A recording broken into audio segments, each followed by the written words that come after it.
of Africa have condemned an attack on Deutsche Welle East Africa correspondent Mariel Muller by Kenyan Police. Muller was covering a protest in Nairobi when police allegedly fired tear gas canister at her while she was conducting an interview, injuring her. For more on this, we're joined by Kennedy Wandera, who is the chairperson of the Foreign Press Association in Africa. Thank you so much for speaking to us, Mr. Wandera. What do you know of the incident? Thank you, Shapilo.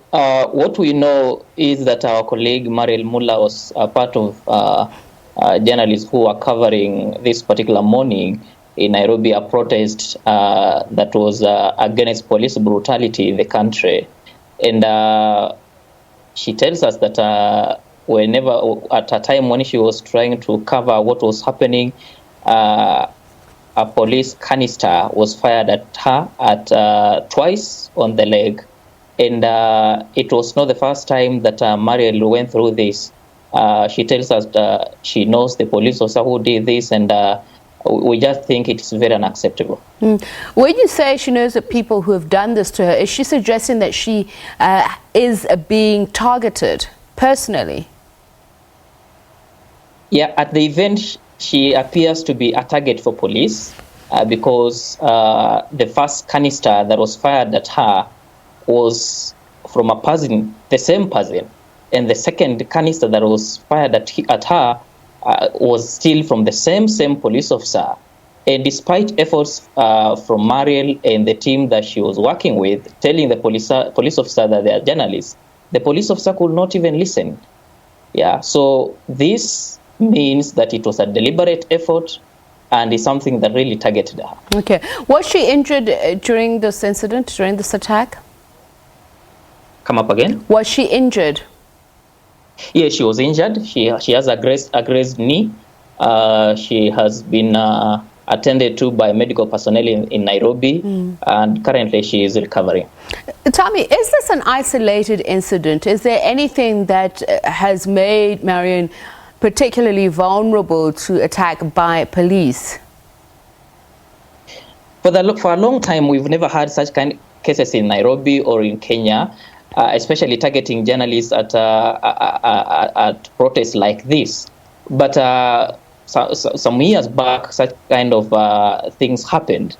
And for this particular case, we are really concerned because it's just coming a few days to Press Freedom Day. So we didn't expect that such kind of a thing can happen. But we're also trying to liaise with the authorities in the country, in Kenya, to lodge this particular claim and also be able to follow it up with the Independent Police Oversight Authority to investigate this particular case, because we know the police officer who did this, despite efforts to tell him that you should not do it, he goes ahead and do it. So though we've had a number of cases from local journalists who've been injured, some of them have been detained in the country. So these are a few isolated cases that we'll want to pursue with the police, Independent Police Oversight Authority, so that at least we can be able to stop it, because it cannot just happen. Journalists should not be a target for anybody. What are the levels of security that journalists enjoy in Kenya? Is there something that has been raised with law enforcement officials, with government officials? Yeah, we normally, whenever journalists go out there to cover an event, everybody will expect that police or the security officials on that particular forum or front will be able to shield journalists away from such kind of things. But whenever such kind of protests occur, journalists are a target of this particular kind of police officers. And we wonder how such kind of a thing can happen, because instead of providing security to journalists, because it becomes increasingly difficult for them to work at that particular area, because you'll expect that just like journalists in some areas who are given police protection, even the protesters themselves are given police protection unless it gets out of hand. But in this case, where you are deliberately doing it to attack a certain journalist, then it is completely unacceptable. You can't do that. And we will be also engaging different stakeholders like Amnesty International is already says of this matter.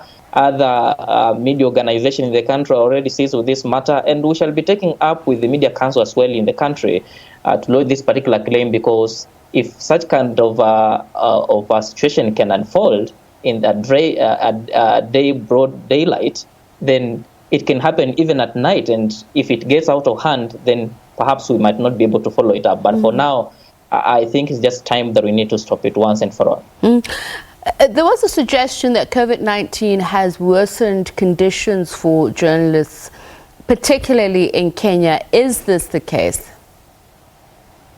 At the beginning, when Kenya government put lockdown measures, it was increasingly difficult for journalists to go out there and cover. But with the government of Kenya introducing a provision that journalists are part of essential service providers in the country, the number of these attacks have reduced because there has been a framework. The Kenya Media Council has put up a good framework that has enhanced journalist protection whenever covering such kind of events in different areas. And these cases have never been witnessed, unless for isolated cases where a number of journalists are just detained. Like we had a case a few days ago where a number of journalists were detained and because they had gone to cover a protest somewhere. But with being designated as essential service providers, we've never had such cases of journalists being clobbered or being assaulted during the work.